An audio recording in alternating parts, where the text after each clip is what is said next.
بسم اللہ الرحمن الرحیم۔ السلام علیکم گائز، امید ہے کہ آپ سب خیریت سے ہوں گے۔ سب سے پہلے ہماری ویڈیوز کو لائک کریں، شیئر کریں اور ہمارے چینل کو سبسکرائب بھی ضرور کریں۔ ایک ایسی خوفناک اور وحشی قوم جن کا خروج نسل انسانی کی تباہی ظاہر ہوگی، اس قوم کی عورتیں جو 1000 بچوں کو جنم دینے کی صلاحیت رکھتی ہیں۔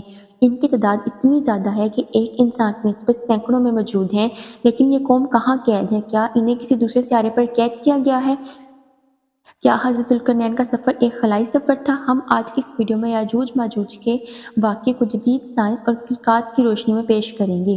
ذوالقرنین اللہ کے ایک نیک بندے اور بادشاہ تھے جنہیں دنیا کے بڑے حصے پر حکومت عطا کی گئی تھی۔ قرآن مجید میں ذوالقرنین کی 3 سفروں کا حال بیان ہوا ہے۔ یہ سفر انتہائی عجیب اور عبرت خیز ہے۔ آپ کا پہلا سفر مغرب کی جانب تھا جس کا مقصد آب حیات کو تلاش کرنا تھا، لیکن آپ اس میں ناکام رہے۔ آپ نے دوسرا سفر مشرق کی طرف کیا جہاں سورج طلوع ہو رہا تھا، جہاں آپ نے ایک خانہ بدوش اور غیر مذہب قوم کی مدد کی۔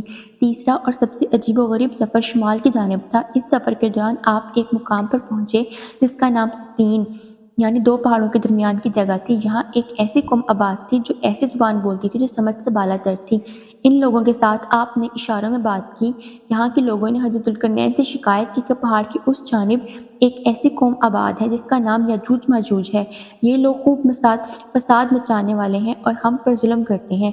آپ ان کے خلاف کارروائی کریں اور ہماری مدد فرمائیں۔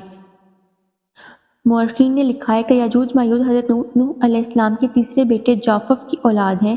ان کی تعداد بہت زیادہ ہے۔ یہ لوگ سخت جنگجو اور وحشی لوگ ہیں۔ یہ جانوروں کی طرح زندگی گزارتے اور غاروں میں رہا کرتے ہیں اور بہار کے موسم میں باہر نکل کر کھیتیاں اور سبزیاں کھا جایا کرتے ہیں۔ یہ لوگ اس قدر جنگلی ہیں کہ آدمیوں، جنگلی جانوروں، سانپ، بچھو اور ہر طرح کے حیوانات کو کھا جاتے ہیں۔ ظالم حضرت ذوالقرنین سے انہوں کی فریاد کی کہ آپ ہمیں یاجوج ماجوج کے شر سے بچائیں، اس کے بدلے ہم آپ کو کچھ مال دیں گے۔ اس پر حضرت ذوالقرنین نے فرمایا، مجھے تمہارے مال کی ضرورت نہیں ہے، اللہ نے مجھے سب کچھ دیا ہے، بس تم لوگ میری مدد کرو تاکہ میں ان 2 پہاڑوں کے درمیان ایک دیوار بنا سکوں۔ تاہم آپ نے وہاں زمین پگھلے ہوئے تانبے جما کر اس پر لوہے کے تختے بنا دیے، ان کے درمیان لکڑی اور کوئلہ بھر کر خوب آگ بھڑکائی۔ اس طرح یہ دیوار پہاڑ کی بلندی تک اونچی کر دی گئی۔ یہ دیوار نہایت ہی مضبوط اور مستحکم ہے۔ اب یاجوج ماجوج دیوار کے اس پار قید ہو چکے تھے اور اب ان کا انسانی آبادی کی طرف آنا تقریباً ناممکن تھا۔ لوگوں نے حضرت ذوالقرنین کا شکر ادا کیا تو انہوں نے فرمایا، وقتی طور پر تو دیوار یاجوج ماجوج سے تم لوگوں کو محفوظ رکھے گی، لیکن ہر چیز ایک دن ختم ہو جاتی ہے، لہٰذا یہ دیوار بھی ایک دن توڑ دی جائے گی اور یاجوج ماجوج نکل آئیں گے۔ حدیث کے مطابق یاجوج ماجوج روزانہ اس دیوار کو توڑتے ہیں اور دن بھر جب محنت کرتے کرتے اسے توڑنے کے قریب ہو جاتے ہیں تو ان کا سردار کہتا ہے کہ چلو باقی کو کل توڑیں گے۔ دوسرے دن جب وہ اسے توڑنے آتے ہیں تو اللہ کی قدرت سے یہ دیوار پھر سے مضبوط ہو جاتی ہے اور اپنی اصلی حالت میں لوٹ آتی ہے، لیکن جب اس دیوار کے ٹوٹنے کا وقت آ جائے گا تو ان میں سے ایک کہنے والا کہے گا، چلو اب اس دیوار کو انشاءاللہ کل توڑیں گے، اور ان لوگوں کے انشاءاللہ کہنے کی برکت سے دوسرے دن دیوار ٹوٹ جائے گی۔ یہ وقت قیامت کے قریب ہوگا۔ دیوار ٹوٹنے کے بعد یاجوج ماجوج نکل پڑیں گے اور زمین میں ہر طرف فتنہ و فساد مچائیں گے۔ چشموں اور تالابوں کا پانی پی جائیں گے، جانوروں اور درختوں کو کھا لیں گے اور زمین کی ہر بلندی اور وادی میں دوڑتے پھریں گے۔ یاجوج ماجوج کون ہے اور وہ دیوار آج کہاں موجود ہے؟ اس کے بارے میں ہر زمانے میں علماء و مخففین نے اپنی اپنی رائے پیش کی ہے۔ پہلا نظریہ یہ ہے کہ تاتار اور منگول یاجوج ماجوج تھے جو 11ویں صدی میں اسلامی ممالک پر حملہ آور ہوئے اور کافی تباہی مچائی۔ دوسری رائے یہ ہے کہ یورپی اور امریکی اقوام ہی یاجوج ماجوج ہیں، کیونکہ عیسائی لٹریچر میں بھی انہیں گوگ اینڈ میگوگ کی نسل سے جوڑا گیا ہے۔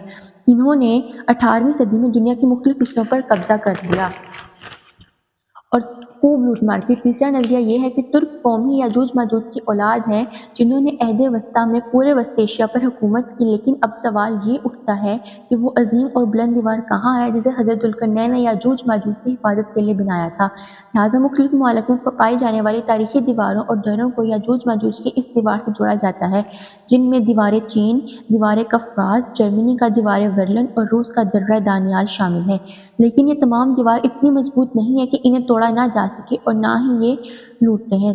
لوہے اور تانبے پلائی دیوار ہیں، لہٰذا یہ تمام تعویلات بھی فاسق قرار پاتے ہیں اور یہ دیوار ذوالقرنین کے ساختہ و بناوٹ پر اطلاق نہیں کی جا سکتی۔ جدید علماء و محققین نے یاجوج ماجوج کے متعلق ایک سائنسی نظریہ پیش کیا ہے جو قابل غور ہے۔ اس نظریے کے مطابق حضرت ذوالقرنین انسان نہیں بلکہ ایک فرشتہ تھے۔ جیسے کہ روایتوں میں آتا ہے کہ ایک دفعہ حضرت علی نے ایک شخص کو یہ کہتے ہوئے سنا کہ او ذوالقرنین، جس پر آپ نے اسے غصے میں فرمایا کہ پیغمبروں کے نام پر اپنے نام رکھنا تم لوگوں کے لیے کافی نہیں، اب ایک دوسرے کو فرشتوں کے ناموں سے پکارنے لگے ہو۔ اس روایت سے یہ صاف ہوتا ہے کہ حضرت ذوالقرنین الیگزینڈر یا گریٹ یا سائرس نہیں، جیسے کہ کچھ لوگ اسے ان دنیاوی بادشاہوں سے جوڑتے ہیں، اور بلکہ وہ ایک فرشتے تھے جو ایک مخصوص کام کے لیے مقرر کیے گئے تھے۔ سورہ کہف کی آیتوں میں لکھا ہے کہ بے شک ہم نے اسے یعنی ذوالقرنین کو زمین پر حکمرانی دی تھی اور ہم نے اسے ہر چیز سمجھنے کے لیے ایک راستہ دیا، تو وہ ایک راستے پر روانہ ہوا۔ ان آیات میں لفظ سبابن کو محققین نے آسمان پر جانے کا راستہ قرار دیا ہے، جس راستے پر چل کر ذوالقرنین آسمانوں پر گئے تھے۔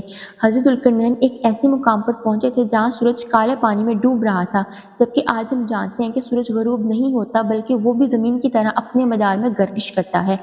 عین ممکن ہے کہ حضرت ذوالقرنین چلتے ہوئے ایسی جگہ پہنچ گئے تھے جہاں سورج غروب ہو رہا تھا، جہاں سورج ایک کالے پانی میں ڈوب رہا تھا۔ محققین نے اس کالے پانی کو بلیک ہول قرار دیا ہے کیونکہ 1400 سال قبل لوگ بلیک ہول سے ناواقف تھے، اس لیے اس کے لیے کالے پانی کا لفظ استعمال ہوا ہے۔ حضرت ذوالقرنین کے تیسرے سفر کے مطابق یہ ذکر ہوا ہے کہ وہ ایک ایسے مقام پر پہنچے تھے جہاں دو سد یعنی رکاوٹ کے بیچ ایک قوم آباد تھی۔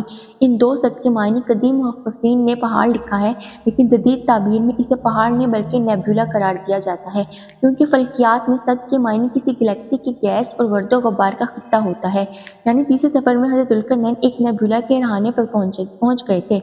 عین ممکن ہے کہ وہاں آباد لوگ کوئی انسانی مخلوق نہیں بلکہ خلائی مخلوق یعنی ایلینز ہوں، جنہوں نے حضرت ذوالقرنین سے یہ درخواست کی کہ وہ ایک بیریئر بنا دیں تاکہ وہ یاجوج ماجوج سے محفوظ ہو جائیں، جس کی دلیل یہ ہے کہ اس آیت میں لفظ ارض ذکر ہوا ہے، جس کے معنی صرف زمین نہیں بلکہ کائنات میں موجود مختلف سیارے بھی ہوتے ہیں۔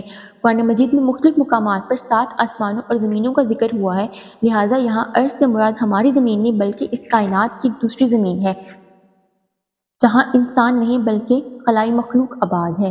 اللہ تعالیٰ نے حضرت ذوالقرنین پر خاص کرم فرمایا تھا اور اس وقت جدید ٹیکنالوجی کے غیر موجودگی کے باوجود انہوں نے ایسا سد یعنی بیریئر بنا دیا جو ایٹماسفیرک گیس پر مشتمل تھا، اور یہ لوہے اور تانبے کے پگھلنے کی وجہ سے وجود میں آیا تھا۔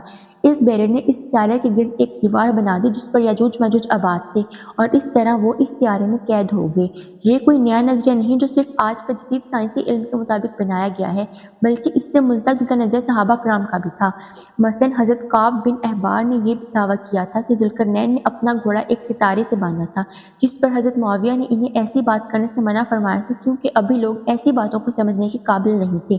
اسی طرح حضرت علی نے فرمایا تھا کہ اللہ نے بادلوں کو حکم دیا کہ وہ ذوالقرنین کو جہاں چاہے وہاں لے جائے۔ مختصر یہ کہ ذوالقرنین کا سفر نہ صرف ایک خلائی سفر یعنی اسپیس ٹریول تھا بلکہ یہ وقت میں بھی ایک سفر تھا۔ آج سائنس کا یہی نظریہ ہے کہ اس طرح کے پورٹلز ہو سکتے ہیں جس کے ذریعے ہم نہ صرف خلا کے دوسرے حصے میں سفر کر سکتے ہیں بلکہ وقت میں بھی سفر ممکن ہے۔ یہ عین ممکن ہے کہ یاجوج ماجوج ایلینز ہوں جو کسی اور پلانٹ یا ڈائمینشن میں قید ہوں، کیونکہ ہماری یہ دنیا جس کی آبادی آج اربوں تک پہنچ چکی ہے، ایسے میں یاجوج ماجوج کی اتنی بڑی تعداد جو جھیلوں میں موجود پانی تک کو ختم کر دے گی، ان کا اس دنیا میں موجود ہونا ممکن نہیں ہے۔